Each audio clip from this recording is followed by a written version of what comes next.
குயவர் உரிமை கட்சியோட மாவட்ட நிர்வாகிகள் கூட்டம் நடந்துச்சு. இந்த மாவட்ட நிர்வாகிகள் கூட்டத்தில் தீர்மானம் வந்து எல்லாரும் சேர்ந்து ஏகமனதாக தீர்மானம் நிறைவேற்றியிருக்கோம். இந்த தீர்மானத்தில் முக்கியமான தீர்மானம்னு பார்த்திங்கன்னா, எங்கள் சமுதாயத்துக்கு வந்து சூளாக்கரை பிரச்சனை எல்லா இடத்துலையும் இருந்துகிட்டு இருக்குது. இந்த சூளாக்கரை பிரச்சனையில் நிறைய இடத்துல வந்து தனியார் ஆக்கிரமிப்பும் நிறைய இருக்குது. எங்கள் சமுதாயம் அல்லாத வேறு ஆட்கள் வந்து இந்த சூளாக்கரையை வந்து ஆக்கிரமிப்பு பண்ணிகிட்டு இருக்கிறாங்க. இந்த ஆக்கிரமிப்பு பண்ணதை வந்து ஃபஸ்ட்டு எங்களுக்கு வந்து அதை மீட்டு கொடுக்கணும் அந்த அரசாங்கம்.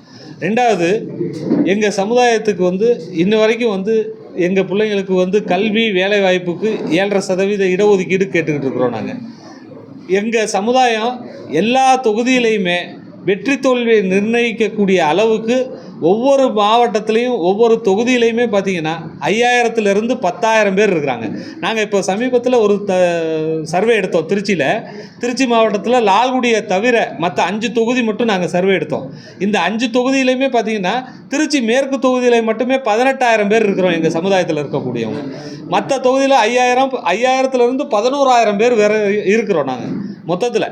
அப்போ திருச்சி முழுக்க திருச்சியில் இருக்கக்கூடிய 6 தொகுதியில் 5 தொகுதியில் மட்டுமே 53,000 வாக்கு எங்கள்கிட்ட இருக்குது. வெற்றி தோல்வியை நிர்ணயிக்கக்கூடிய அளவுக்கு எங்கள் தொகுதியில் இருந்தாலும் கூட எங்கள் சமுதாயத்துக்கான அங்கீகாரம் இன்ன வரைக்கும் எந்த கட்சியுமே கொடுக்கல. நாங்கள் கேட்குறதெல்லாம் எங்கள் சமுதாயத்துக்கான அங்கீகாரம் கேட்குறோம், எங்கள் சமுதாயத்துக்கான நலத்திட்டம் கேட்குறோம். இப்போ மழைக்கால நிவாரண நிதியாக 5,000 ரூபா கொடுக்குறாங்க. இந்த 5,000 ரூபாயை வச்சுக்கிட்டு நாங்கள் என்ன செய்ய முடியும்? 6 மாதத்துக்கு ஒன்றுமே பண்ண முடியாது. அதை வந்து நாங்கள் 10,000 கேட்குறோம். மழைக்கால நிவாரண நிதியாக 10,000 கேட்குறோம். எங்களுக்கு நலவாரியம் அமைச்சு கொடுங்கன்னு கேட்குறோம். நலவாரியம் இன்ன வரைக்கும் எங்கள் சமுதாயத்துக்கு நலவாரியம் இருந்துச்சு. அந்த நலவாரியத்தை வந்து எடுத்துட்டாங்க இந்த அரசாங்கம். அதுக்கப்புறம் திரும்பவும் எங்களுக்கு இந்த நலவாரியத்தை அமைச்சு கொடுங்கன்னு கேட்குறோம். எங்களுக்கு வந்து சொசைட்டி ஏற்கனவே தமிழ்நாடு முழுக்க 700 சொசைட்டி இருந்துச்சு எங்கள் சமுதாயத்துக்குன்னு. அந்த 700 சொசைட்டியுமே இன்றைக்கி வந்து அது எல்லாமே மூடுவிழா ஆகிப்போச்சு. இந்த 700 சொசைட்டி எங்களுக்கு திரும்ப வேணும்.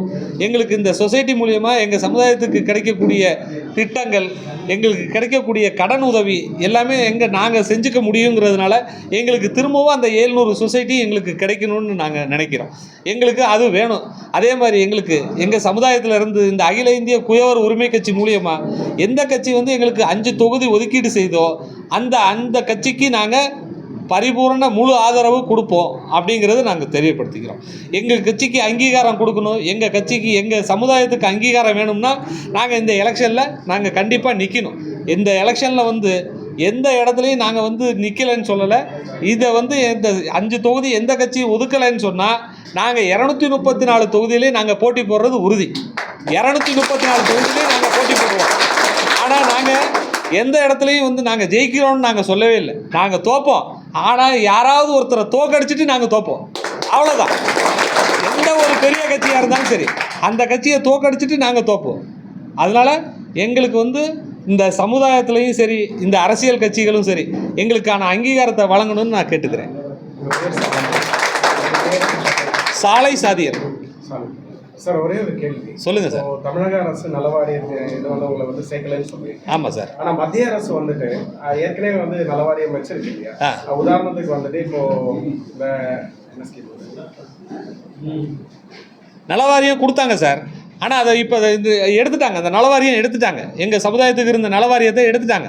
இல்லை சார், விஸ்வகர்மா ஸ்கீம்ங்கிறது வந்து அதுதானே? இல்லை, விஸ்வகர்மா ஸ்கீம் வேற, நாங்கள் கேட்குறது நலவாரியம் கேட்குறோம் சார். நானே கேட்குறேன், விஸ்வகர்மா திட்டத்தில் உங்களுக்கு தேவையான அத்தனை உதவிகளை செய்யறதுக்கு மத்திய அரசு தயாராக இருக்குது. இல்லை, மத்திய அரசு தயாராக இருக்குது, ஆனால் மாநில அரசு செய்ய தயங்குது. நீங்கள் இப்போ மத்திய அரசுல இப்போ பதிவு பண்ணலாம் இல்லையா? மத்திய அரசுல நீங்கள் வந்து இணைஞ்சிங்கன்னா உங்களுக்கு பயன் இருக்கு. இல்லை, அது வந்து அது செய்கிறவங்க செய்கிறாங்க, ஆனால் விழிப்புணர்வு இல்லைல்ல.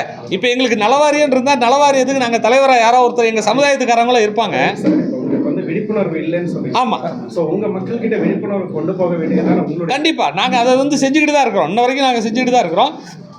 மத்திய அரசு திட்டத்தை வந்து மாநில அரசு செயல்படுத்த தயங்குது. சில இடத்துல வந்து மாநில அரசு அதுக்கான முயற்சி எடுக்கிறது இல்லை. நாங்கள் போய் கேட்டாலும் சரியான ரெஸ்பான்ஸ் இருக்கிறது இல்லை. இப்போ நாங்கள் நேற்றுக்கு ஒரு எங்கள் சமுதாயத்துக்காரங்க தஞ்சாவூரில் வந்து பார்த்திங்கன்னா ஒரு 16 குடும்பம் அந்த இடத்துல வந்து குடியிருந்துகிட்டு இருக்காங்க. காலகாலமாக குடியிருந்துகிட்டு இருக்காங்க. அவங்களுக்கான பட்டா கூட இன்னும் வழங்கலை அரசாங்கம். எல்லா இடத்துலையும் பட்டா கொடுக்குறோன்னு சொல்கிறாங்க. ஆனால் எங்கள் சமுதாயத்தில் இருக்கக்கூடிய அந்த 14 குடும்பம் அந்த இடத்துல வாங்க முடியல. காலகாலமாக இருக்கிறவங்க போய் கேட்குறோம். நாங்கள் போய் அந்த நில அளவை ஆணையர்கிட்ட போய் நாங்கள் கேட்குறோம். அதுக்கு சரியான ரெஸ்பான்ஸ் அவங்க கொடுக்கல. கேட்டால் ஆர்டிஓட்ட போய் நீங்கள் விசாரணை பண்ணணும், ஆர்டிஓட்ட நீங்கள் கேட்கணும், கலெக்டர்கிட்ட கேட்கணும்னு தான் சொல்கிறாங்களோ ஒழிய சரியான முடிவோ அல்லது சரியான தீர்வு எங்களுக்கு கிடைக்கல. அப்போ நாங்கள் என்ன பண்ணுவோம்? நாங்கள் இது போராட்டம் தான் எங்களுக்கு முடிவுன்னா நாங்கள் போராட்டம் பண்ணுறதுக்கு தயாராக இருக்கிறோம். சரி சார், அப்புறம் லாஜிக்கலாக ஒரு கேள்வி கேட்குறேன். சொல்லுங்கள் சார். இப்போ எங்களுக்கு 5 தொகுதி கொடுக்கக்கூடிய கட்சியோட தான் நாங்கள் கூட்டணி அமைப்போம். ஆமாம் சார். ஆவரேஜாக நீங்கள் எடுத்த சர்வே படியே திருச்சி கிழக்கில் உங்களுடைய மக்கள் வந்து 18,000 பேர் இருக்காங்க. ஆமாம் சார். ஸோ இப்போ 5 தொகுதியை நீங்கள் எடுத்துக்கிட்டீங்கன்னாக்க இப்போ உங்களுக்கு 5 தொகுதி கொடுக்கறதாக வச்சுக்கிட்டா சரி, இந்த 18,000 பேரை வச்சு நீங்கள் ஜெயிச்சிட முடியுமா? 18,000 பேரை வச்சு ஜெயிக்க முடியாது சார். ஆனால் 18,000 ஓட்டுங்கிறது அவங்களுக்கு வெற்றி தோல்வியை நிர்ணயிக்கக்கூடிய இடத்துல இருக்கு இல்லையா? ஒரு பெரிய கட்சிக்கு 18,000 ஓட்டுங்கிறது அவங்களோட வெற்றி தோல்வியை நிர்ணயிக்கக்கூடிய இடத்துல இருக்குது. அப்போ அந்த 16,000 ஓட்டு அவங்களுக்கு தேவைப்படுது இல்லையா? அவங்க கூட நாங்கள் கூட்டணி வச்சோம்னா அவங்கள ஜெயிக்க வைப்போம்னு சொல்கிறோம்.